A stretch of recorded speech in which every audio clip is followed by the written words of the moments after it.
terbaru hari ini. Pakar hukum Yasmil Anwar sebut ada bola liar bagi polisi. Ini alasannya.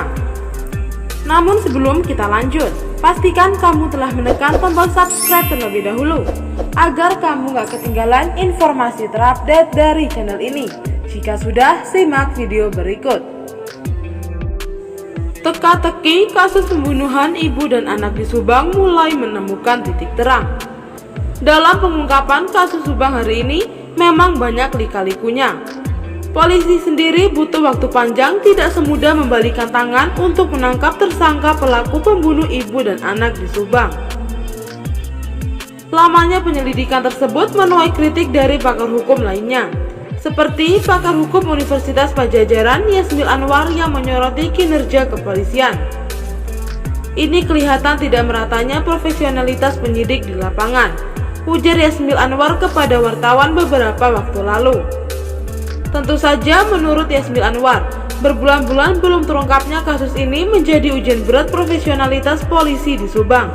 Menurut Yasmil Anwar, karena sudah terlalu lama pengungkapan kasus pembunuh ibu dan anak di Subang ini akhirnya menjadi bola liar. Pusat turun tangan.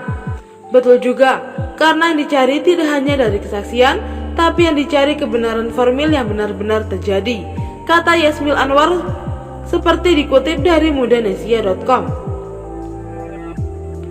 Menurut Yasmil Anwar, penyidik bisa menggunakan forensik untuk membantu pengungkapan kasus dan kesaksian juga harus didukung dengan bukti-bukti kuat.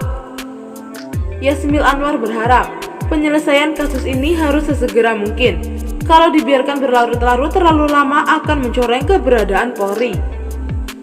Dijelaskan Yasmil, kasus pembunuhan ibu dan anak di Subang ini memiliki 3 motif, yakni keuangan, kekuasaan, dan hubungan sosial. Cinta dan kecemburuan termasuk dalam hubungan sosial.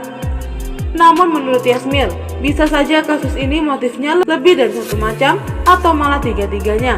Nah, itulah yang perlu diperdalam. Kenapa anaknya dibunuh? Forensiknya sangat penting. Lalu dicek kondisi mobilnya, apakah bensinnya penuh? Kalau mobilnya dipasang GPS bisa ketahuan mobil kemana saja, ujarnya. Menurut Yasmil, pemeriksaan saksi disisir mulai dari lingkungan pertama keluarga korban hingga ke masalah pribadi korban. Ini kurang fair ketika yang diperiksa banyak. Ini kurang fair ketika diperiksa banyaknya Yosef terus. Diperiksalah sesuai KUHP, lebih perlihatkan kepada masyarakat prosesnya, karena masyarakat menginginkan adanya keadilan, ujarnya. Kritikan sebelumnya juga datang dari pakar hukum dan praktisi hukum Dr. Heri Gunawan yang menyatakan ada miss dalam penanganan kasus ini karena polisi terlalu dini mengatakan pelakunya orang dalam. Saat dikonfirmasi kepada Kepala Bidang Humas Polda Jabar, Kabid Humas Polda Jabar, Kombes Pol Erdi Acaniago, tentang siapa pembunuh ibu dan anak di Subang tersebut menyebut segera terungkap. Kasus ini segera terungkap dan tinggal menunggu waktu. Kita masih menunggu, ucap Kabid Humas Polda Jabar Kombes Erdi Acaniago kepada wartawan. Lebih jauh, Erdi menjelaskan penyidik tim gabungan masih melakukan pemeriksaan termasuk menyelidiki hasil dari temuan yang didapat. Gimana nih tanggapan kalian?